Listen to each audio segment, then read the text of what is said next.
Today's lecture is called Organizing Random Data, and it's about a data structure that we use all the time, dictionaries and maps. So this is a data structure that's maintaining a list of key value pairs. Here we're going to note like K1 to be the first key, whose value V1, K2, V2, and so forth. In general, we'll have n keys, and we'll often refer to a total number. And we want to maintain these keys subject to the following operations. We want to be able to insert a key value pair. So this is going to save a value to a particular key. We may want to delete a particular key.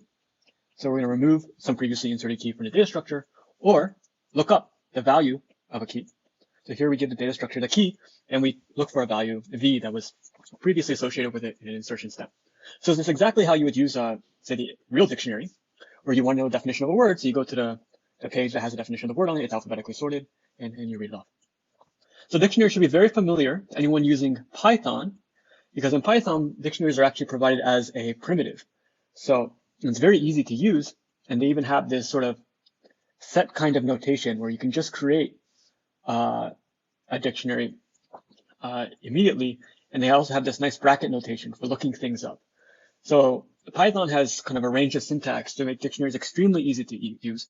It's really provided essentially a primitive. In fact, a lot of things are based on dictionaries. It's also their object model is based on dictionaries as well. JavaScript is similar. So here in Java, we have the map interface, which is parameterized by some kind of key K and some kind of value V. But a data structure implemented in map interface is basically any data structure that has insertion, deletion, and lookup like we want. And there's a number of different ways to implement such a thing. C++ also has a Java type of abstract class. Let's first consider a very special case. This is where the keys are the integers from 1 to n. So K1 is equal to 1, K2 is equal to 2, and so forth. Sort of the easiest possible setting, and seemingly sort of an exceptional, way too easy to be true kind of situation. But it is something that comes up pretty naturally in static situations where we can re-index the inputs. So for example, we had all these graph problems from before, problems like given a graph, find the shortest path from S to T. And in general, the input graph given to us from a user, the vertices may have all sorts of funny names and stuff like that. But as a pre-processing step, we can go ahead and relabel all the vertices and number them from 1 to n. So here the first vertex is labeled 1, the next vertex is labeled 2, and so forth. And then the algorithm, the rest of the time, can just assume the vertices are integers from 1 to n, which makes things particularly convenient. And of course, this is not just for graphs. This really extends to any situation where we can take the time to re-index the entire input. Okay, so now we consider the special case where the keys are integers from 1 to n. How might we store a dictionary over this particular set of keys? Well, the solution here may be obvious to much of the audience, but it's just to use an array of size n.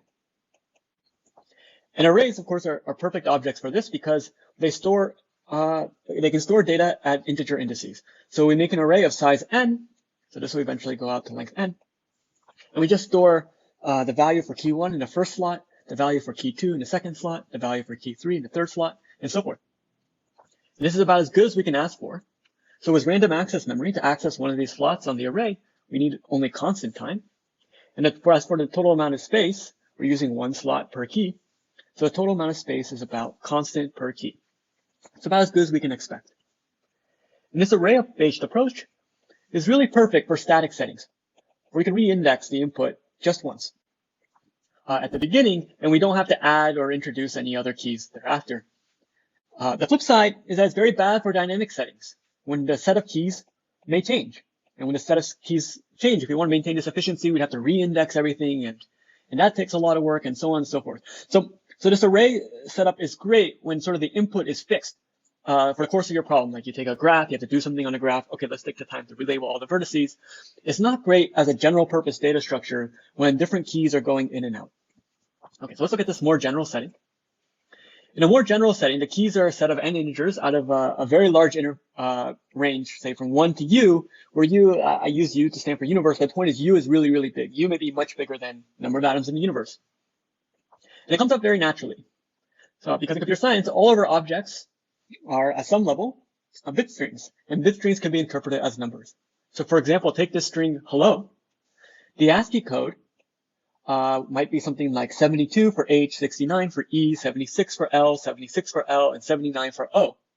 Okay, and we can interpret each of this sequence of numbers as a really big number base 128. So the number might be like 72 because it's the first digit, plus 69 times 128 for the second digit, plus 76 times 128 for the third digit, plus 76 times 128 cubed for the fourth digit, and so forth. And the point is that we're identifying this string hello with a number, a ginormous number, but nonetheless a number. Okay, so if we want to store things like strings, here's maybe porting over our previous idea to this setting. Rather than making an array from 1 to n, now since the numbers are between 1 and u, we can make an array from 1 to u, a huge array. Okay. Now, the good part is that doing lookups, insertion, and deletion is still going to take constant time in random access memory. In this model computation, even if the array is huge, I can look up a spot immediately. But on the other hand, the space is out of control. We need space proportional to the size of our universe, which in particular may be much, much, much, much bigger than the distinct number of keys we actually need to track. So that's the downside. At some level, we're trying to figure out how to overcome this. Okay. So we have a second idea from earlier in class, search trees. So on the right, we have our famous splay tree from the third lecture or something. The search trees are really great. They let you store n keys in ordered fashion and efficiently look up and insertion keys and delete keys. So in particular, the total amount of space is still going to be only going to be linear because a tree is linear in the number of nodes, or rather each node is a key. And yet the amount of time we need to spend for every lookup, insertion, or deletion is only log n for a smart tree like red-black trees or display trees we analyzed together in class. So we have two solutions right now for our dictionary problem. We can either have just a simple, massive array. Arrays are great because they can do operations in constant time, but the amount of space required would have to be proportional to the size of the universe if we just want to use that universe number as an index into the array. The other option is these search trees like splay trees. Here we need about log n time per operation, so that's a little bit more than constant time from before, but the amount of space is much better. It's only linear. And the rest of this lecture is going to be about whether we can get the best of both worlds. In particular, is it possible to get both constant time and linear space? Constant time and linear space. So I want to be as fast as an array. I kind of want this instant type access, but I don't want to blow up my space by too much. I want my space to be proportional to the number of keys. Okay, so as we develop ideas, let's suggest another special case. So in this special case, we have n integers uniformly at random out of all of the possible keys. This is a key assumption. We have n keys like before, but we're going to assume they're spread out uniformly at random. So maybe key 1 is in slot 2, the second key is somewhere down the line, maybe key 100, who knows where this is in the overall universe, key n, and so forth. Okay, so we're assuming that the keys are n integers like before, from a big universe like before, but in particular, they're drawn uniformly at random and they're sort of spread out over this universe. Okay, so what can we do here? Well, we're going to try to kind of take that same idea of an array from before and do a little bit better, a little bit more efficient. Remember last time that the issue was space. We didn't want to use space proportional to u. So what we're first going to do is allocate a smaller array of some size m. M will be some function of n. We'll figure out and understand trade-offs with m later on. We're going to allocate a smaller array of size m, and we're going to try to store each k, ki, in ki mod m. Okay, so maybe here's my keys. And down here, I have an array of size m. And I've taken the keys and I've sort of slotted them according to their index mod m. And if two keys land in the same spot, then I'm just going to append them in a linked list like this. So here, K2 and K100 both went to the same slot here. So I've made a list with K2 and K100 in it. Okay. So this is the overall scheme. Each key is stored in its number mod m. Okay. So how do we do the various dictionary operations in this kind of data structure? Well, if I want to insert, maybe I want to insert here, then we would figure out where it goes mod m, which would have to be one spot before K2, and then we would put the new entry here. What if I want to look something up? Maybe I want to look up the last key, then we'll figure out where it goes mod m, we'll find the value here. Now, how long do these operations take? Well, maybe we look up some other key around here. And in the worst case, or, in general, we go to a cell, and that cell has some kind of list. And then we have to start looking down the list until we either arrive at the element or conclude it's not there. The point is that the running time is proportional to the length of the array cell, of the list at the array cell that we're interested in.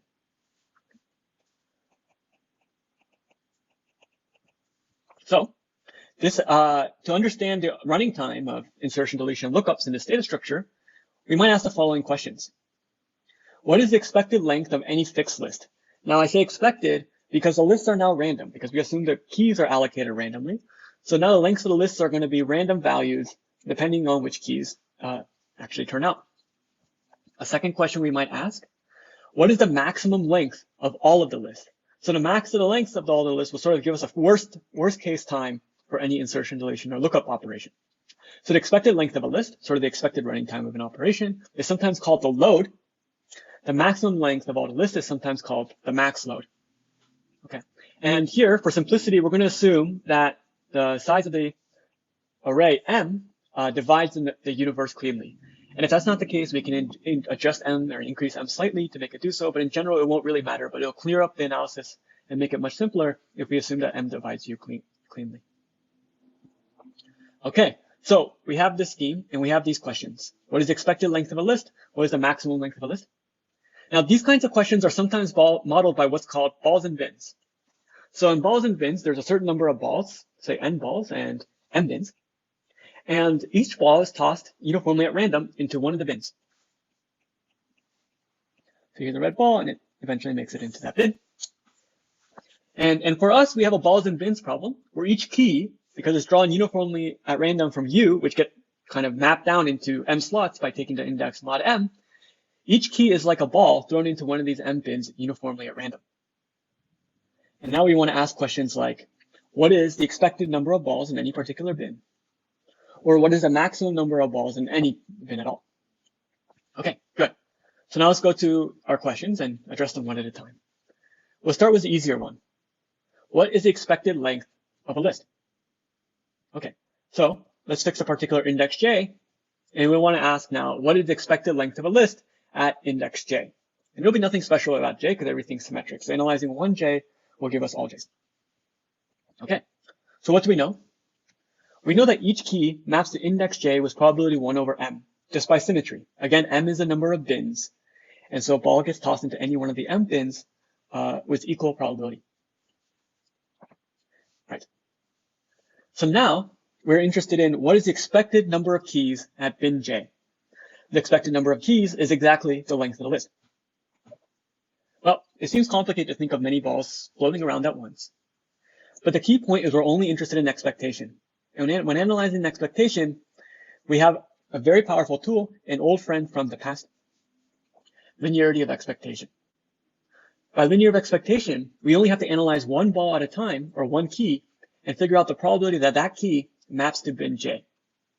So, just to recall, linear of expectation. We have two variables, x and y.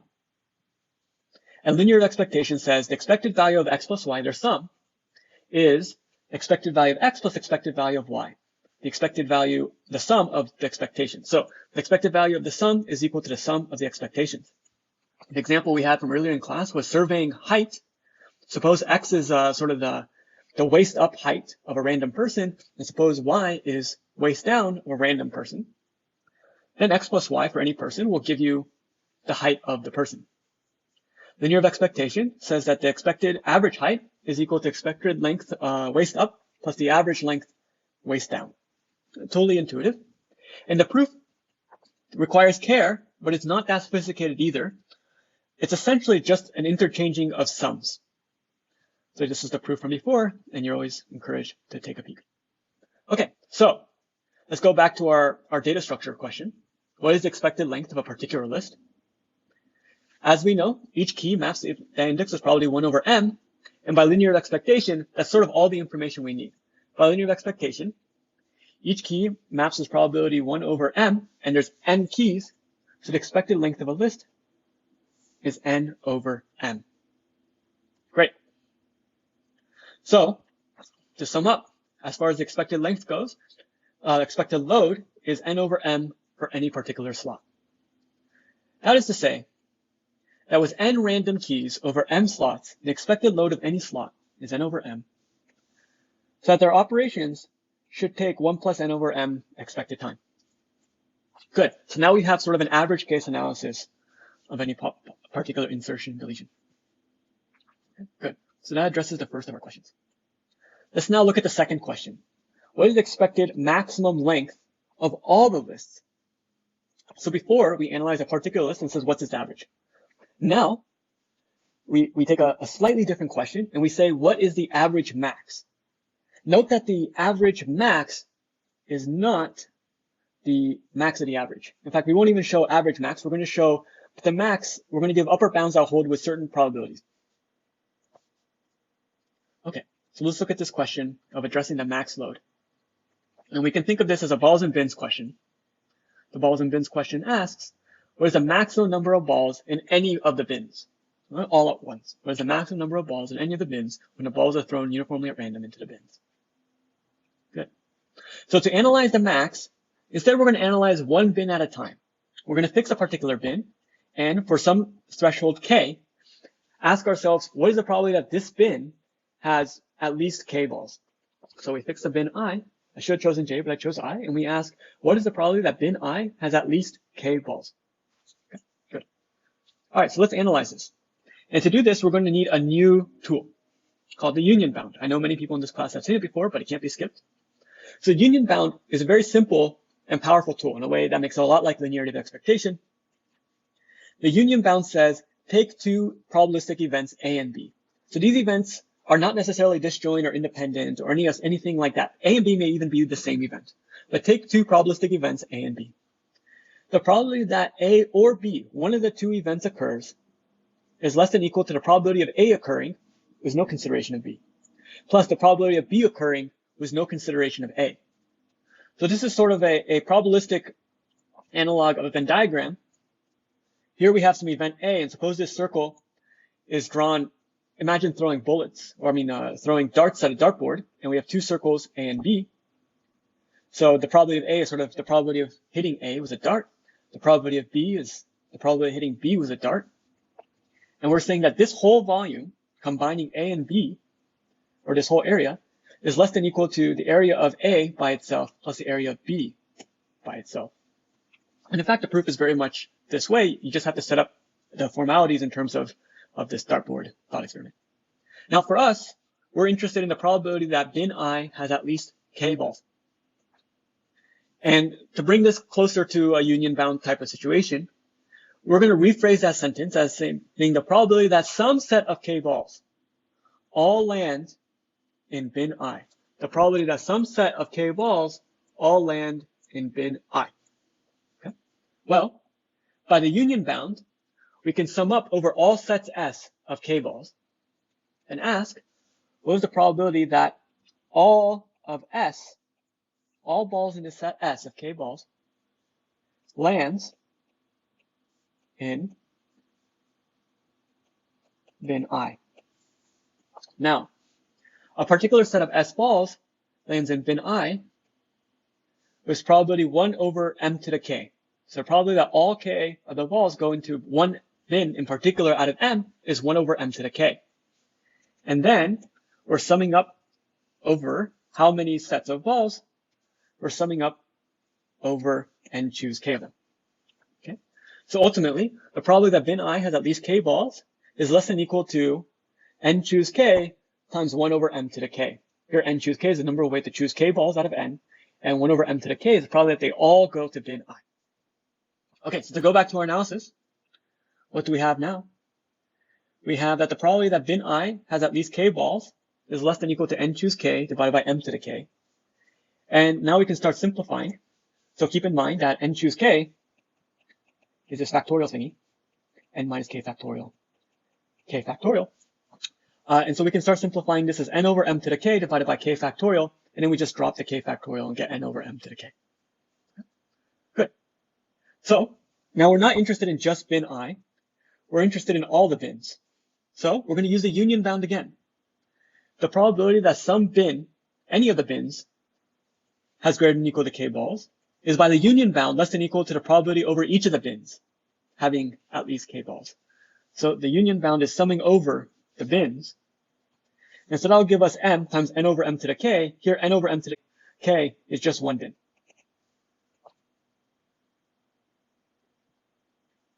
Okay, so what have we shown? We've shown that the probability of some bin having at least k balls is less than or equal to m times n over m to the k. If we want to make this probability small, say less than or equal to 1 over n. So here we want to choose how big does k need to be to make this probability sufficiently small. We first write down m times n over m to the k is less than or equal to 1 over n. And then if we rearrange things, and hopefully I do this right, m over n to the k is greater than or equal to m times n, which gives us log m minus log n times k is greater than or equal to log m plus log n. So we need k to be bigger than log m plus log n divided by log m minus log n. Okay, so good. So we're analyzing this max load, and now we have a result. For m greater than n, the max load is at most log m plus log n divided by log m minus log n. It was probably at least 1 minus 1 over n. So to give some concrete sense of what these bounds mean, suppose m is equal to n square root n. So that means in particular that log m is equal to 3/2 log n. So plugging that in, we sort of get 3/2 plus 1 log n divided by 3/2 minus 1 times log n. These logs cancel out, and then we get 5/2 over 1/2, which is equal to 10, with probability 1 minus 1 over n. Okay, so let's recap. We're interested in implementing these dictionaries and maps, where we want to maintain these key value pairs up to insertion and deletion and lookup.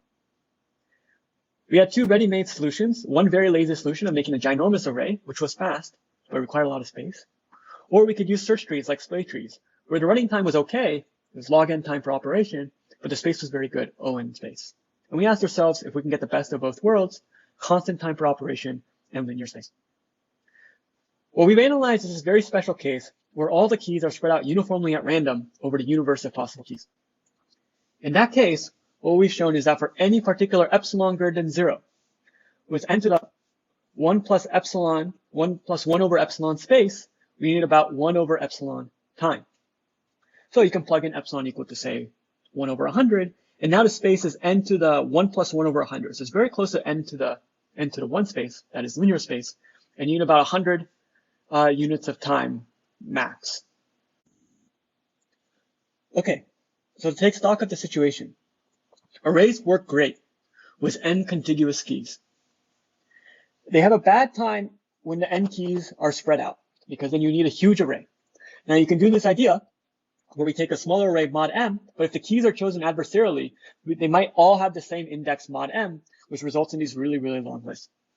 And then we analyze n keys that are randomly spread out, stored in a smaller array of size m, mod m.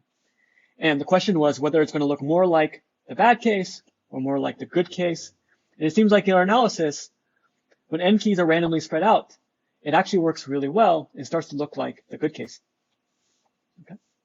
Now the remaining question is, can we somehow bridge this gap between the worst case, where these keys are spread out in an adversarial way, and in particular cause really big lists, and the uniformly random case, which we just showed all the lists are pretty small, with good probability. Okay, so let's go back to the setting, the general setting. So here we just have n integers adversarially selected from a large universe, 1 to u. The canonical example to keep in mind to generate these large integers is just bit strings, and they're interpreting their ASCIIs as numbers, base 128.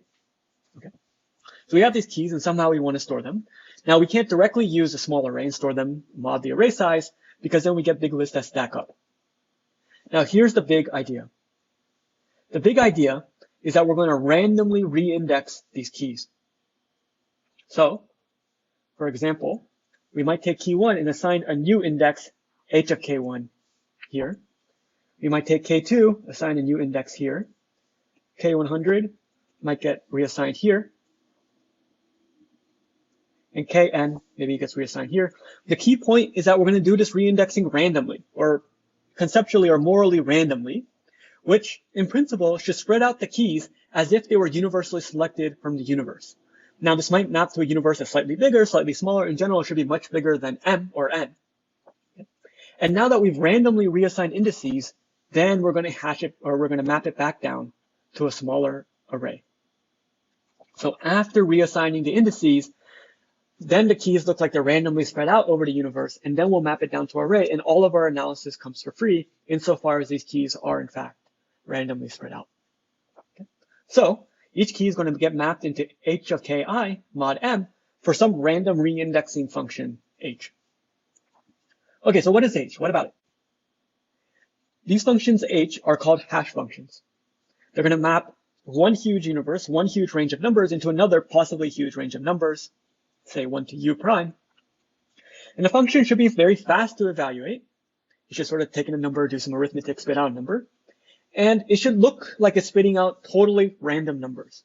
We want the output to be uniformly spread out between 1 and u prime, and we want pairs to be independent and all that stuff. Now, some examples from the real world. So for example, there's a SHA-2 function. So SHA-2 is going to take as input a bit string and output 256 bits, and in principle, it should look random.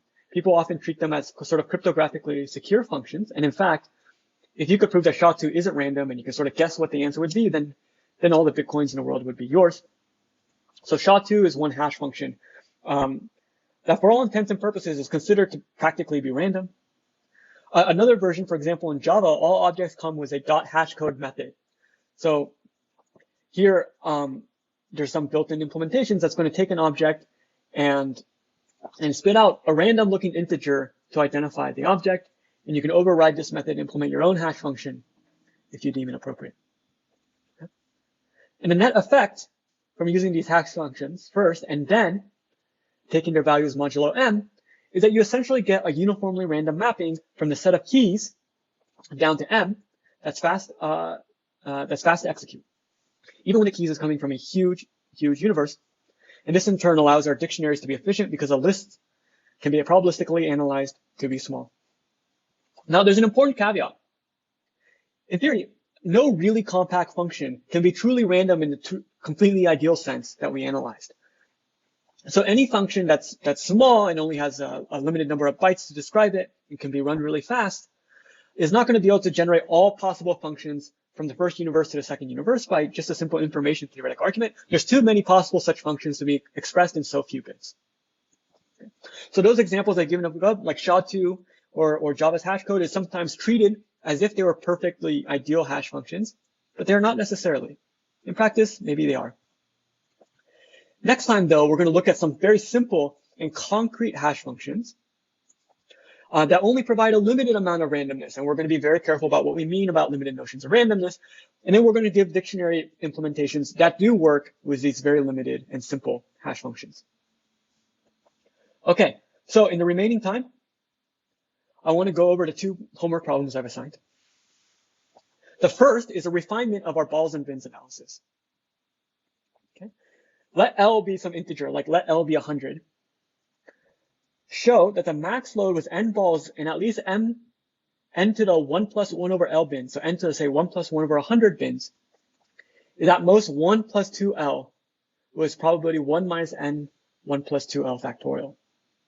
So here, this bound is actually a little bit stronger than what we derived in our balls and bins analysis above. So this bound I'm asking for is a little bit stronger than log m plus log n over log m minus log n. So it's stronger, but it's going to build off some similar ideas.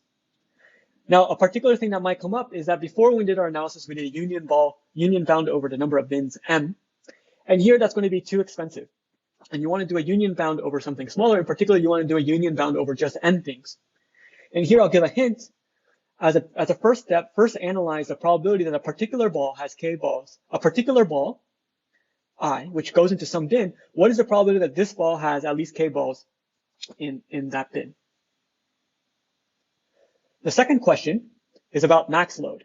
So here, you're given n balls in n bins, and I want you to show that the max load is at most asymptotically at most, log n over log n was probability, say, 1 minus 1 over n. So I think you'll find that showing just log n without the log n is very easy based on our earlier analysis. Maybe it's good as a first step to check that. And now I'm asking for something better, log n divided by log n. And for big O, I mean that we can be very relaxed about constants. So it's fine to show, say, 100 log n divided by log n for all n greater than or equal to 2 to the 100 or something. So you can choose very large constants. All that really matters is that you show the bound asymptotically. With care, you can actually get very good constants for this kind of analysis, but that's sort of besides the point. I just want to show asymptotically log n over log n. Now here, to get this better bound, to get the log n factor, you're going to have to take advantage of the k factorial. So in our analysis above, we struck out the k factorial here and didn't make any use of it. Here, you'll want to use it. You'll have to use it because n over m is equal to 1. And as a baby step, you may want to show the k factorial is at least k over 2 to the k over 2. There's slightly better bounds called Stirling's approximation, but here k factorial being greater than or equal to k over 2 to the k over 2, you can do from first principles and should suffice. Okay, thank you very much, and I'm excited to record the lecture next time as well.